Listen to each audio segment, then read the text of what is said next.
So I want to talk about the status today for a particular group of people. Back in September on the Biblical Justice Resources podcast, I had a conversation about immigration with Dr. Danny Carroll, and I asked him this question. Is there a difference in the way you've seen Christians think about immigration on the whole versus people who are coming undocumented to the United States? Or is it all just one big sort of mashup in people's minds? And his response in summary is that he has not typically seen people on one side of the conversation distinguishing between groups who are coming to the United States. And that matches up with what I've seen as well. When I started to be around immigration advocates in 2014, they had already spent an extensive amount of time trying to help people distinguish who are asylum seekers, who are refugees, who are immigrants, what are all the different categories here. And in my personal opinion, distinguishing between these groups doesn't matter when it comes to the biblical call to care for the foreigner, the immigrant, the stranger among us. But it does matter when it comes to legal status and when it comes to what the government is telling us they are focusing on. And one of those groups who've legally entered the country is refugees. Refugees are people who fled their home for fear of persecution, for a list of reasons that include political reasons and religious reasons and others. There are tens of millions of refugees around the world, and in some cases there are people who will be born into refugee camps and who will spend their entire lives in refugee camps waiting for some sort of solution to the problem. And a very small group of these individuals are welcomed into the United States every year after a very extensive vetting process. This is one of the things that I've seen discussed by advocates since 2014, and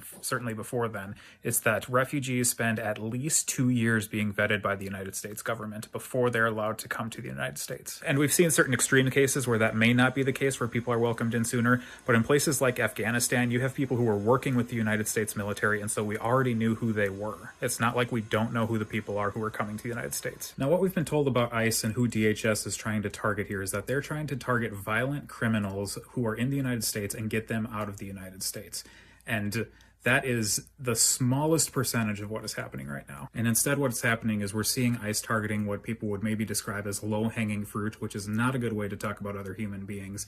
But that group includes people who are here legally, including refugees. DHS knows where people who are legally present in the United States are because their location is reported to DHS as part of their process of being here legally. And what we've seen now is that refugees are being targeted here in the state of Minnesota. They're being taken on their way to work, they're being taken on their way to school. In some cases, they're being lured out of their homes by plainclothes ICE officers in order to detain these individuals. And in the process of all of this, the Trump administration is now saying that they're going to review everyone who was admitted to the United States as a refugee between 2021 and 2025, which curiously enough is the entire Biden administration. And I certainly have a point here about legality, and we can talk about that, but I also have a point here about how we see this group of individuals, how we see the entire broad group of individuals who have come to the United States as immigrants, migrants, asylees, refugees. Because if we don't distinguish between these groups of individuals, if we continue to lump the entire group of individuals into one group, and we see part of that group as criminal,